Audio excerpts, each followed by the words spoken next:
firmly convinced that Jesus never talked about himself as God.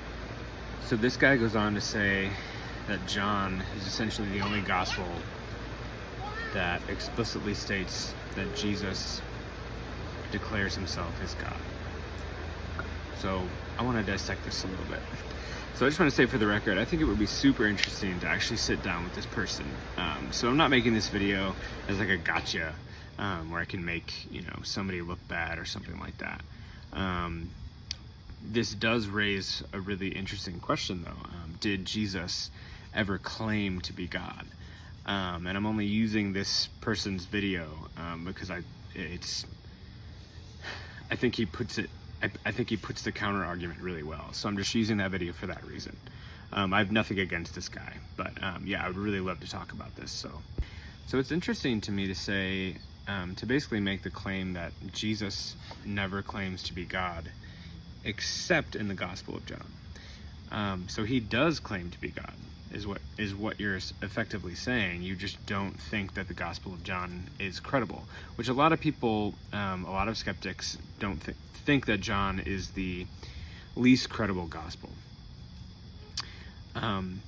So to put this into context, John chapter 8:58, Jesus says, "Before Abraham was, I am." So the word that he's using there is the Greek word, and I always screw these words up. It's ego emi, I think, which is actually the Greek translation of Yahweh. So he is quite literally claiming to be God in John chapter 8. So basically, if you say that he never claimed to be God, then you are discrediting the Gospel of John. You don't believe in the Gospel of John. And then I would question, well, so if this major gospel you don't believe in, then why do you put more faith in the other gospels? So let's put the Gospel of John aside for a second and let's talk about the other gospels. So in Mark chapter 14, 61 through 64, Jesus before the Sanhedrin, when asked if he is the Christ, the Son of the Blessed One, Jesus answers, I am. He uses that Greek translation of Yahweh again here. He says, I am, calling himself quite literally Yahweh. And you will see the Son of Man seated on the right hand of power and coming with the clouds of heaven. He's referencing Daniel chapter 7, 13 to 14 here, a prophecy about a divine figure who receives eternal dominion of God himself, from God himself. So after saying this, the high priest tears his robe, shouting blasphemy. This is clear evidence that the priest understood this claim about divinity.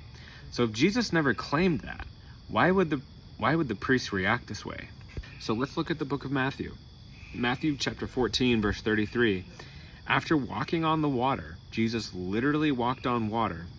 His disciples worshiped him, and Jesus accepts it.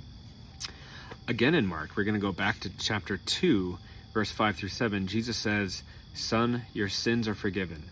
The scribes immediately responded, Why does this man speak like that? He is blaspheming. Who can forgive sins but God alone? Jesus doesn't deny their theological claim. He confirms it by healing the man to prove his authority to forgive sins. Going back to John chapter 20, verse 28, Thomas declares the risen Christ, and he says, My Lord and my God. Jesus does not correct him here. Philippians chapter 2, verse 6, Paul says, Jesus, being in very nature God, humbled himself. Colossians chapter 2, verse 9, in him the whole fullness of deity dwells bodily. So Jesus did not only imply he was God, he claimed divine divinity, authority, and worship in a way that is unmistakable to his Jewish audience. Their reaction, calling him a blasphemer and demanding his death, proves they understood him correctly. He accepted worship, forgave sins, equated himself with I am, the Greek translation, literally Yahweh, and fulfilled divine prophecies, all of which confirm Jesus unequivocally claimed to be God. So thanks for watching this video. Please subscribe if you like this content and you want to see more of it. If you have any counter arguments or any ideas you guys want to discuss, I'd be happy to talk about them in the comments. Thank you.